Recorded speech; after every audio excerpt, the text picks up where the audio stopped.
Mark Kendall's a regular guy. Get me out of here! With normal problems. I want to, but I want it to be special. But Mark's just discovered Hello, tall, dark, and handsome. that his one-night stand I haven't had anything this pure since the Vienna Boys Choir hit town. has been around for centuries. I'm 390 years old. 400 if you're a day. Mark Kendall is necking Finally happened. with a vampire. Did I enjoy it? Now Ow. he's losing his girl, Bit my lip. his customers, Get out of here! his image, Look, I'm not there. and his mind. Oh, wow, I love your outfits. I'm not wearing a costume. Mark's got to choose It's like you're not the Mark I thought I knew. You look like Jerry Lewis. between his first love I'm the owner of the pants you've been trying to get into for the last 4 years. and his last date. How would you like to spend eternity with me? I can't. I gotta go to college. Before his future goes up in smoke. How'd you like your crotch set on fire? Ooh, rough trade. Nothing is sacred in a tasty comedy Can I have one of those uncooked ones? you can sink your teeth into. How was it? Delicious. Once bitten, I don't want to be a vampire. I'm a day person.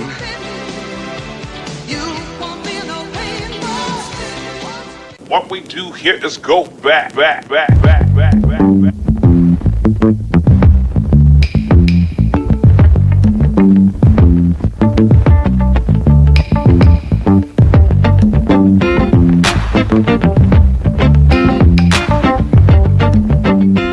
My name is Tran, and to my left is... Jeremy Evans. How you doing, Nom? I'm doing well, Jeremy. I'm doing well. Well, guys, thank you for coming in and listening. We are here to bring you guys, again, back to the features as we present you movies that we watched in our past that nowadays we might look at as we're older and think to ourselves, did we really like it? Did we not? Right. Exactly. How was it? And with that being said, what you heard at the beginning here was a movie selected by Mr. Jeremy Evans over here. Jeremy, let me know, what were you thinking? Why are you choosing this movie? The movie that you just heard is a 1985 film by the name of Once Bitten.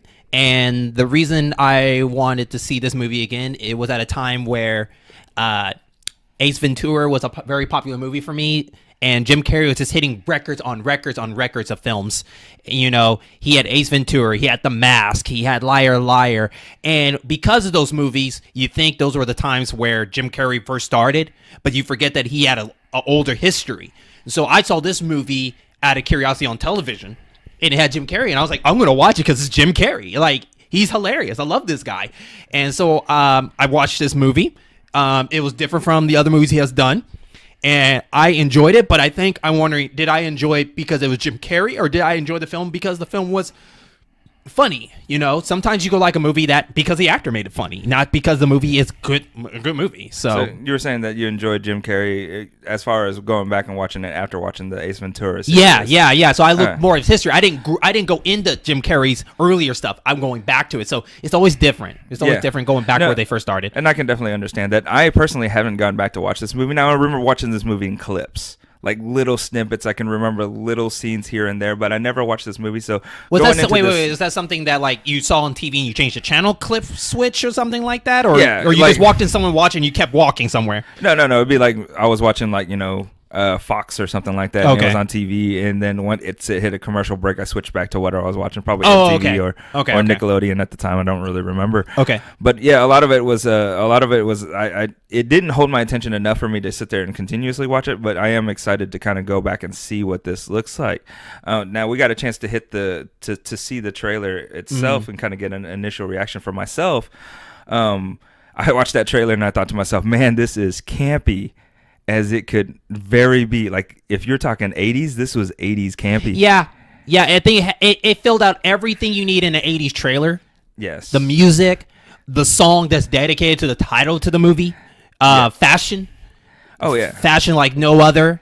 And to another thing, too, a very interesting concept that you just never thought someone would come up with, because I think 80s is good. 80s was known for coming with the wildest ideas. Yeah, and I think so too. And you know, oddly enough, it's weird, right? Because we talk about it as being one of his first movies, and thinking to myself, when I saw that trailer, I was like, man, this is a very Jim Carrey looking movie. It is like a very Jim Carrey looking movie. But the one random thing that did stand out though is the girl was talking about how they were dating for 4 years and that he couldn't get into her pants. And I'm like, 4 years is a long time, Jeremy. That is. I mean, not saying anything out there about moral aspects, but I don't know why that came just kicked in. Dude, that's high school status where you're with this girl for 4 years, and after graduation, it was like, it's time. Yes. It's time. Or prom night. It's 4 time. Years. It's time. He hadn't even graduated high school based on the trailer. 4 years. That is a very long time. He's a dedicated man. He's a dedicated man. Absolutely. But did you know that this is one of the few 80 films that I can remember that vampires was a concept to in the film world? Like, can you remember a lot of 80 vampire themed kind of movies? No. Actually, now that you think about it, no. Like, oddly enough that you mentioned that, I keep thinking of like Thriller, which wasn't a vampire, right? It just keeps popping into mind just because he becomes a werewolf and all that good stuff, right? But no, actually, now that you mentioned it, I think most of the vampire stuff came in the 90s that you heard about. So maybe not off the top of my head. No, I love the fact at the end of that trailer, it showed at the end the title, but under it, did you see where it says a tasty comedy? Did you see that at the very end of that? I was like, huh. Clever. Is it clever, or is it the campy comedy that's coming back in 2018, like dad jokes and puns? Yeah. Like it feels like it just works for this time period. And I don't know. I'm interested in watching this movie. I don't really think it's going to be like, super fantastic. Like it's like Oscar award winning, and obviously it wasn't based on Rotten Tomato scores. But I hope to find this movie to be pretty enjoyable. How about you? I think it's going to be enjoyable just because the trailer showed a lot of cuts to a lot of stuff that seems like, I don't know if there's a lot going on in this film, but the trailer showed that Jim Carrey's character is going through a lot of struggle. The relationship with the girl, meeting this mysterious woman, going to this dance party, hitting up this bar, going into this castle. It's just so many things going on, and I'm wondering, hopefully it has a great package when we watch the film. Okay. So before we go into reviewing and talking about the film and just in general, I mean, what was the favorite Jim Carrey movie that you specifically? Man, that's tough. I think for right now, I think I'm going to stick with Ace Ventura, the first one, Pet Detective. You didn't like the second one where the two spears? No, they're both good.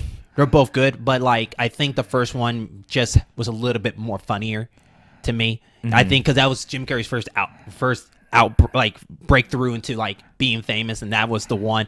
Especially the part where of course, he went to go investigate the house, and he went to the bathroom, and he went to go to the shark. Finally, the shark tank comes back do not go in there, and he thinks he blew up the toilet. And so no, and that is a really good movie too. Mm-hmm. And I think probably one of my fondest Jim Carrey movies is the Mask. I thought you were gonna say Liar Liar for some reason. You know what? That's a good point. Liar Liar is really good too. I don't know, something about the mask. I enjoyed watching the cartoons growing up too as well. Mm-hmm. It's just the idea of having this mask that just transforms you into something completely different, and then you become like his actual acting method, where he's just like big cartoony guy. Mm-hmm. in that kind of movie just kind of fit the mold. And of course that's the introduction to someone who is well known as an actress. And that's the difference between from Liar Liar and before that. These films that Jim Carrey did felt like it was movies for a child can watch and be okay watching. This trailer here looks like it's to be a fun, even it's a teen movie. It's definitely a teen movie. Yes. And I feel like Ace Ventura felt like a bit of a kid's movie, and Jim Carrey was definitely, The Mask was definitely more of a teen, younger film. Yeah, with some interest. It has adult content. It does. Well. It does. That brings very slapstick. I guess that's the word. These have very slapstick for kids. Exactly. But yeah, so we're gonna go ahead and take a quick break. And once we come back, we're gonna talk about the movie. And by the way, as we talk about the movie, guys, if you don't want to hear spoilers, then this is not the podcast for you, because we will go in depth with kind of how we feel about the movie. Roll the clip. Hey, this is Jeremy Evans, the man behind the In-Game Boss program, a network of gaming and other variety shows. But did you know I do my own show? Yeah, it's the In-Game Boss podcast, a show where I challenge not only you, but myself on fun subjects in the gaming culture with fun guests. So come by and be challenged. Hi. If you love video games and you love video game icons or characters, then please walk down the gaming halls of rivalries with us as we go through two iconic characters that rival each other in the gaming industry. Gaming characters like Mario and Sonic, or Lara Croft and Nathan Drake, or like Dante and Bayonetta, and Master Chief and Samus. If you enjoy these characters, then please visit the Gaming Halls of Rivalries as part of the In-Game Boss program and enjoy fun information and fun stories and the future of these characters. Thank you.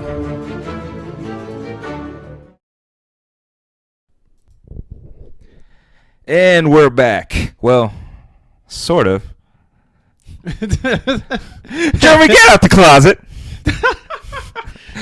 Is that because, I'm black? Is that the reason why? Is that the reason why you aimed at me? Oh, because the gay black butler was in the closet all the time?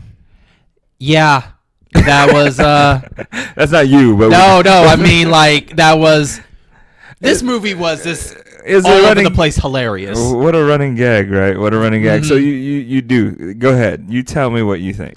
Man, it's after watching the first half of the film, it all came back in memories of all this stuff, and I was like, oh, I remember this movie.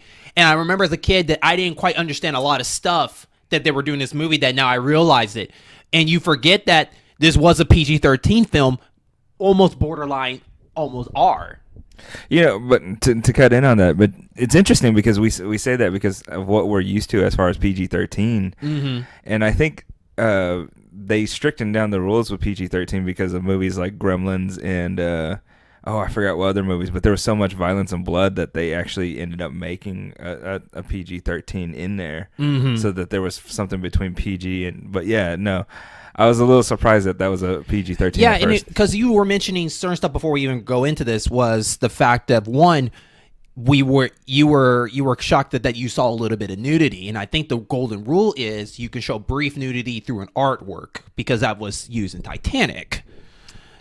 Yeah, but you can't see. She was nude too, though, in Titanic. Kate Winslet. That one, yeah, I'll give you that one. But here, with the exception of an artwork, they got away with that. I know. It's funny because I feel kind of weird that we're just talking about sexuality. Really, as far as our first episode here. But this movie was based in sexuality all the way across the board. Oh, that was basically it was definitely for horny teenage teens. You can definitely tell that was the overall, this is what you're gonna get kind of thing. So you remember everything in bits and pieces or you remember everything from the past that you. So what did you enjoy out of it? Well, for the listeners, just to give you just kind of an idea, it's about this guy that's been waiting to get some from his girlfriend, and he decided he was with some friends, and he said he wants to do this one night stand, meets this mysterious girl, and then all systems go, and he just starts slowly becoming a vampire. Yeah, so bits and pieces of that. Yeah, basically, elegantly put there, he wanted to get some. Yeah. So what it is the Countess is the main antagonist in this movie. She is, the rule of thumb for her, is what I've gathered from watching the movie, is that she has to drink blood from a virgin at least 3 times in order for her to keep her beauty. That's her 3 times a year, right? 3 times a year, yes. Okay.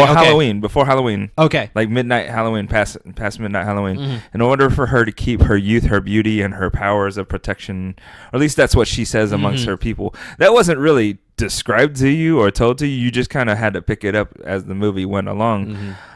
So within the 80s, that high school 80s where there's apparently no virgins that are 18 years old at all. So, except for this one dude who hadn't slept with his girlfriend for 4 years, which I mentioned in the trailer before, but still.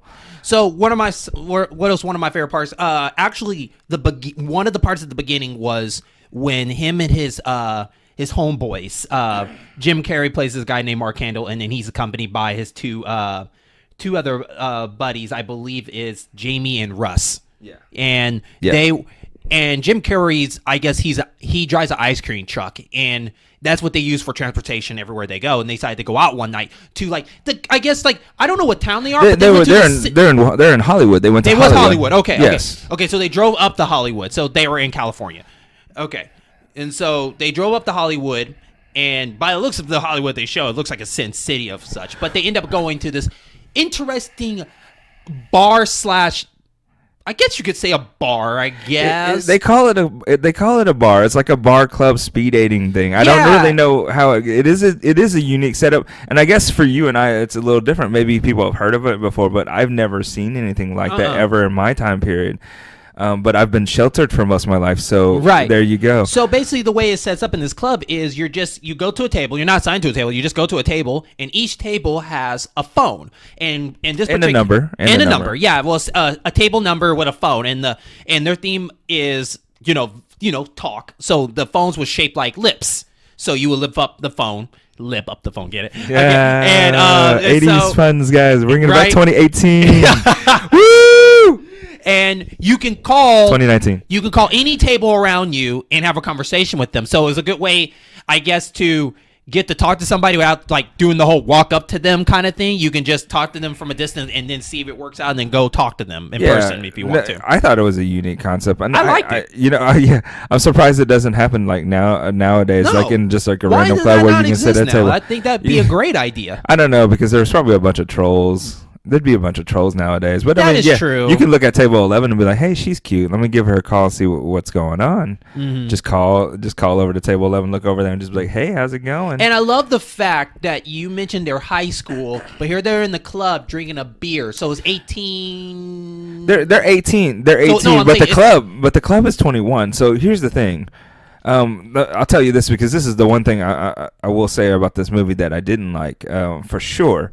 Is that if you go into this movie thinking of, for me, as a movie goer, just in general, I think logically, throughout this entire process. Any movie I watch with visions of would he logically do that? Would she logically do that? Would this be a logical situation? And the situation is that you better throw it out the door, because it makes no sense. Right. Because yes, they are 18 years old. Eventually you find that out, but Jim Carrey says he's 21, so you assume that they have fake IDs to get in here to drink and also to smoke and do whatever they want to do. Suspension of disbelief, right? Yeah, because you physically don't see it happen. They just walk in, they order beers, and they say they're 21, and all system goes. Yes. And so... you kind of shrug your shoulders. That's just one of those things that's what happens. You just accept that was the thing. I guess that was the thing for the 80s, is fake IDs, which it was a thing for the 90s when we grew up too. It was early as well. 90s, yeah. But I still liked that scene particularly, because it was a fact that I've been in that situation before, going to a club or a bar and you have to approach a woman, and that was an interesting scene. I wish that I had that option to talk on a phone and then get to know them and do that. That would have been an awesome way to get to know somebody, even though it's 50-50. I mean, hell, Jamie, it worked out for Jamie, but Jamie ended up talking to, a drag queen. Yeah. At the very beginning, where Jamie walks into a drag queen, and does his little spiel. Because he got the first. He actually made the first step to make the call to talk to somebody, and he saw this girl from a distance, and he approached her, and he thought he was all good, but he ended up not doing very well. And then they get a call from the mysterious woman sitting at this bar. They wanted to talk to, Mark. Yes. And so, Mark went to go approach, and then from there,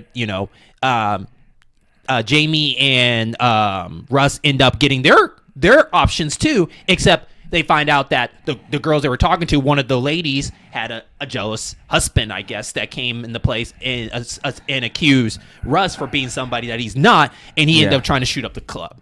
Yeah, and he pulled out a gun out of his pants and started shooting up the club. It was a unique situation there, but I mean, that, like I said, you defied disbelief, right? You tried to imagine, because I want to say the Countess is a very beautiful woman, and if she wanted a virgin, I'm sure she could have just showed up to anyone and just been like, "You, me, let's go." And they would have been like, "I'm really shy," and she can just drag him to go, because she seems like a forceful kind of woman. So for me, I don't see a problem why she wouldn't have an easier time finding somebody that was easily to sleep with. Right, because they mentioned earlier that, she has the hardest time finding one, and the problem with the concept of them, they never specify what kind of virgin they have to look for. And, apparently it has to be a male boy, but they never specify if it was a boy and a girl at the very beginning. They never specify any of that kind of information. Everything you kind of had to learn as you were going, because there, like at the beginning, Sebastian was like, the youngest person we found was 11. She's like, gross. Right. Well, yeah. Then that just becomes pedophilia. Mm-hmm. And obviously, we're all in agreement there. That's not a good thing. Right. But here's the thing, they're in LA. I have to assume they're in LA because they went to Hollywood, and I just don't, I get it. Like, I just don't think there's not a way to find a bunch of 18-year-old virgins. But you understood that they couldn't be young, but you couldn't understand whether the idea that they had to be pure, right? Right. I mean, because not only was Jim Carrey's Mark character a virgin, but Jamie and Russ his best friends were both virgins themselves. Mm-hmm. And his girlfriend, Jim Carrey's girlfriend, Robin was also a virgin. So it was just like, so you have 4 choices and you choose him, but that's the only person. So I guess within the realm is that she has to bite the same person 3 times. Okay. Instead of that's the assumption. You're right. It's the assumption. It felt like they changed the rules halfway in the film. Yeah, nothing was truly explained, so you kind of just had to take everything with a grain of salt. For me, I got lost on the whole age thing, like whether he was 21 or 18, because they didn't explain that he snuck in. The next, you go to high school, they go into the high school scene where he's talking to his 2 friends, and they were just like, so did it happen? Did it not happen? You went home with that lady last night, and he was just like, I don't know what happened. I really don't want to talk about it. Mm-hmm. And it's a high school setting, so I'm just completely lost. I'm just like, are they college kids or are they in high school? Because I've never looks like more like a college at me at first, and then in a high school. Oh no, by no means. Like nothing about that felt like college to me. Like I get you saying that, but like they were all sitting at lunch, eating in a lunchroom or like a lunch area, which is like not like. Man, I don't know if that's a Cali thing. I mean, maybe Cali eat a lot of high school students eat outside a lot, but here where I'm from, there's not a lot of outside eating. But that's high school students. We're talking about. Like if this was a college, right? Like that was not like you could tell that wasn't a college. That was like a high school setting, like all the way through. So it took me a minute to find out that yes, that they are in high school, that they are 18 years old, assuming that they are 18 years old, and that Mark had been dating Robin for 4 years, but they got into a little spit there too as well, and it's just like, well, he starts talking to his friends, and Robin's sitting in the table like I don't know how you know that. I know Robin, his girlfriend is sitting at the table next to them, not like next to him to his left or right, like behind him. Yeah, not like 4 tables down or anything like that. Like you could have saw her just walking in, unless you were really tunnel vision talking to Jamie and Russ. And like unless there was something just randomly different as far as relationships go in the 80s, like I could not get away. This is probably why I'm single and I have ex-girlfriends. I could not get away from my girlfriends if my life depended on it during high school. They were always with me, or we always knew where each other was. What, right. So, yeah, that was a little bit different. Well, it's funny you mentioned the 4 years, because the beginning of that film already demonstrated what this movie is going to be about. Slapstick all the way. Yeah, because the part where they were humor at the beginning at this place with an oil construction thing on the side. I don't even know where the heck they were at. This was not the place the romantic spot that you see in movies where they're on a cliff looking out on the city. It was like in a park or something. Well, yeah, I think that was the ongoing joke, right? Because they were just like, this is where we go to get laid. Yeah, and I love the part that he got, like, she wouldn't just give it up because, one, the mood just kept changing. Some guy wanted ice cream. They were hitting the manuals, the stick shift and all this stuff. But the funniest part of it all, and I actually enjoyed it, was the fact that Jim Carrey was always looking to the side and someone was getting it on. And he was like, why is this happening to me? And then he walks out and every car around him were doing it. if that's not awkward, I don't know what is. So it's definitely a Jim Carrey movie that should have been well played in the 90s instead of the 80s there. Right. I guess that was the most awkward time for him. And, right. It was funny, but definitely awkward. And just kind of continue on the randomness as far as like the thing I don't like about the logic aspect of things, because there's a few things that happened. You talk about the ice cream truck. Like none of us, like he drives an ice cream truck. People, like that's his car. Yeah. We don't know if it's his job. That's his car. Yeah. Like like it's funny because while Jeremy and I were watching this, it's about an hour into the movie. Jeremy was like, "So does he work?" and I was like, "It's okay, Jeremy. I get it." Because the first 10 minutes of the movie, we're like, "Oh, he drives an ice cream truck. Okay, that's cool." We're thinking to ourselves logically, maybe, they'll explain it throughout this entire movie. An hour and a half in, we're thinking, it's probably a good question to ask this. So what's the deal with the ice cream truck? Well, see, nothing came up. See, I would have been so silly if he never tried to sell the ice cream to these two kids that rode up to him and he scared them off. I would never actually question the ice cream. It was only literally when they were asking him for ice cream. I'm like, oh yeah, I forgot he sells ice cream. I didn't know that. Like maybe that's his dad ice cream. He's just renting it out for the night or anything. Yeah. But he literally sells ice cream. That made me question. Like, so does he have a job? Yeah, exactly. And the other random thing too that like I said, just giving you guys examples of stuff that just defied logic. There was a part when his father walked in, and he gets out of the chest. It's like a chest that you would a dresser. A dresser. Yeah. A dresser chest, like that you put at the end of your bed that you would keep stuff in. And he just pops out of it, and they just look at each other, and they're like, "Well, hello, hi," and you're just like, "So are they father and son?" And they don't go into it until about like 3 minutes into the conversation. Then you're just like, "Oh, okay, so they're father and son." But when it's like an old dude walked in and they said hi. So there was, if you're watching this movie, just throw logic out the door. And it's also the same thing that happened in the kitchen. Like, I don't know what mom or what household thinks that you pour blood in a plastic cup and just put it on the counter like it's nothing. Like you were talking about in the movie when we were watching it, you were like, don't you pour blood down the drain or in the trash can or something? I was like, yeah. I do. Yeah. I don't know what they never specify what you say for. Maybe I don't know what they say blood for. I don't know, but I know I never seen that before. Yeah, you Jeremy, who've been through culinary school and who's learned to be a cook, has never done that. Me as I watch YouTube. I don't see them going, "Hey guys, please put a plastic cup off to the side and drain the blood from the meat into that cup. We will use that a little bit later on today." It was too easily set up for this bit that we're doing, and that's the bad part about it. That thing could have gone a lot better to me. And I know it's supposed to be funny, but it would have been better if like he got the meat out and he started drinking the blood while he was taking the meat out. Just like at the lunchroom when he was having before he met with Jamie and Russ, he wanted a raw burger, which that woman should have been fired for giving the raw burger. Exactly. But that was an interesting concept. So and that's the other thing. So we throw logic out the door for me as far as watching this movie is concerned. And also I think there is the how do I say it? I went blank. But I'll say. But another thing I really like. Well, actually, what other scenes did you like? I know you had some dislike, but what are the stuff that you really enjoyed? No, I mean the humor. Oh, sorry. Now just to go cut back before I get there. Oh, okay. I remember this. Conveniences, like just there, like you said, there is just for them to hit the next joke or the next punchline.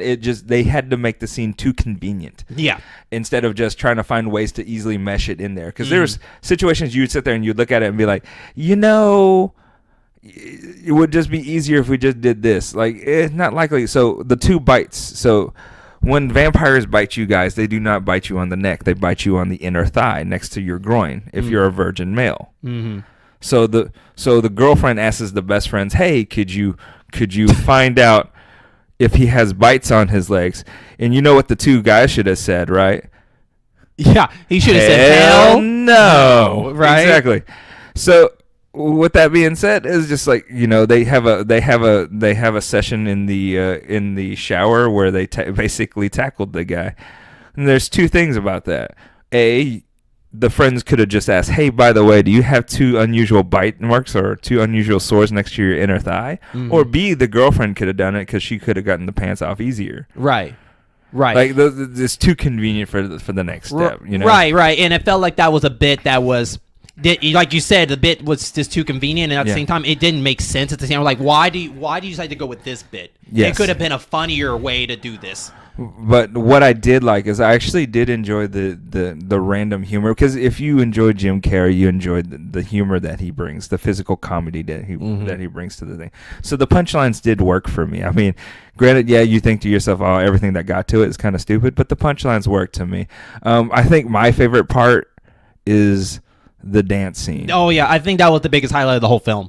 Like the dance scene between the girlfriend, the Countess, the girlfriend Robin, the Countess, and Mark, and how they just had this beautifully coordinated to just be exactly what this movie is in a nutshell. And I thought it was beautifully done. I laughed. It was, they had unique styles for both the Countess and the and Robin. It just worked for me. It was like old school meets new school at the same time. And the best part about it was, I love how they got Jim Carrey to work on trying to split in between. So he split between being the hip dance to the classic dance, but the classic dance he was forced to learn. Yes. And he knew it on the flow just with the Countess, and that was the funniest part. And then when Robin was jealous, he pulls him, and then they just knew a routine right off the spot. And I was just like, okay. They knew what they needed to do, and they just did it. Right. And that was it. And you know what? It's fine. I mean, I know it came randomly out of the middle of nowhere in the movie screen, but it put the movie name me an together. 80s movie where a dance doesn't have a dance off somewhere. I mean, that's just that's part of it, man. And I also love, and Dom was he was quite upset with me when I told him, like, man, I love people dance like that in the 80s, because like they just wiggle their hands around, and I was like, I do that too. It's like, oh yeah, I said, with your head down though. I was like, try not to trip, man. Right? No, I always love those scenes in like movies, just the high school parties when they do those giant dance scenes and stuff. I just like that. It's just fun because I experienced that, so I really enjoyed that. What I also like, man, was the soundtrack of that whole movie. I don't know where you were at with it, other than the intro music, Once Bitten. Like, I swear that's an 80s thing. They always do a song dedicated to the intro of the, like, the title of their film. But that movie was carrying on. But that whole movie, I love the soundtrack of where they were going. It was hilarious to me. What do you mean you love the soundtrack of this? This movie had like 5 songs on it. They were all named Once Bitten. No, they were not. It was the rock version of Once Bitten. And then there was a love song. Once Bitten. No, I think you wanted to imagine that. I think and even though I was on board with you, I thought there were going to be a slow jam one of that, and I would have welcomed them too. But there was 5 different Once Bitten songs, Jeremy. Hey, if they're all instrumental, then fine, I'll accept it. But no, it was strictly 80s all over the place, and I loved it, and I would actually buy the soundtrack for that. I thought it was really good. And don't get me wrong, this is one of the few 80s movies, they really shout that music in your face. Like, it was not subtle in the background. It was picking up. It was trying to carry with you with the cast with it. No, like, he was trying to make his own character in that movie. Yeah. Oops, I was bitten again. Why not? No, I agree with you. Actually, that's the song that happened. You know, I thought it would have been really hysterical if they literally took Once Bitten, the song, and just made it 5 different versions of the song, and just made it as a soundtrack, because it was amazing. But it was amazing because it was super, super campy to me. But I liked it because it really did kind of set the tone for like the random comedy that they had going on. But also too, I almost got full. I thought at the dance scene, like at the party, I thought the band was going to play that song. Like, is this the band that been playing this whole song this whole time? Is this them? And so, but no, like I said, like the music was just. They were trying to get you to enjoy this ride with this music also, even from the chase scene, from the mansion, all that stuff. They just really enjoy the music, and I guess that's why I got into it. And like, as a person that loves 80s music, like, this was like easily good 80s music for this particular film. This music would not fit anywhere else other than this movie. So we're in complete agreement. This soundtrack works absolutely 110% for this movie. Yes, 100%. This movie. Don't put it in anything else. I want this to be known, so when I watch it, like, oh yeah, this soundtrack, I love this. Only up in here, right? Once Bitten, right? No, but yeah. that's what I enjoyed. No, I think it was a great feeling. And next, for me, the other thing, I enjoyed the actors in the movie, even though honestly, besides Jim Carrey, I don't know any of the other actors or actresses. I tried to look up to see if there's any of them that were familiar in different movies that I've seen. I think Lauren Hutton was the only one that I saw that had a familiar movie. She was in American Gigolo with Okay. Yeah, she was in American Gigolo with Richard Gere. Okay. So I think that was the only thing. Other than that, I enjoyed the acting. I enjoyed Jim Carrey doing Jim Carrey. But can one last thing. We do need to talk about the whole fiasco at the mansion. Like, I think that was something really important to me. Okay, because that's where like the whole climax all happened. Where, silly enough, this is one of the things he was talking about. But Robin, I think she voluntarily got herself kidnapped into going into this castle. It was too convenient. Yeah, and they went to this mansion / castle where they had to go rescue her and all this stuff. And I think this is where everybody got what they want and more, because like everybody there basically lost their virginity. And that's what the funny part about this movie was. They mentioned the word virgin, but they never gave you the concept of what virgin they're talking about. So I love that concept that they did that. But I did like the fact that they were running around the whole castle getting chased by the vampire stuff, while Jamie and Russ were still trying to do what they got to do as Mel's like, dude, we got to get in something. Got to get into something. But you find out that Jim Carrey, as becoming a vampire, he can easily get manipulated by the Countess, and I didn't know that was something that you can do. You did always kind of wonder stuff like that, especially when you watch movies like Dracula and stuff, where they can just easily seduce someone in it, and they just fall into their like trance or spell. So that was kind of a unique thing. But the one part of all this, and you have to watch it for yourselves. The one question that leads me to this day, though, after watching that movie, is, she lost her chance with getting more blood out of Mark, because they end up. Robin and Mark end up getting it on inside a coffin. So the rule broken and the spell broken. The question here is, though, like, is Jim Carrey still a vampire though?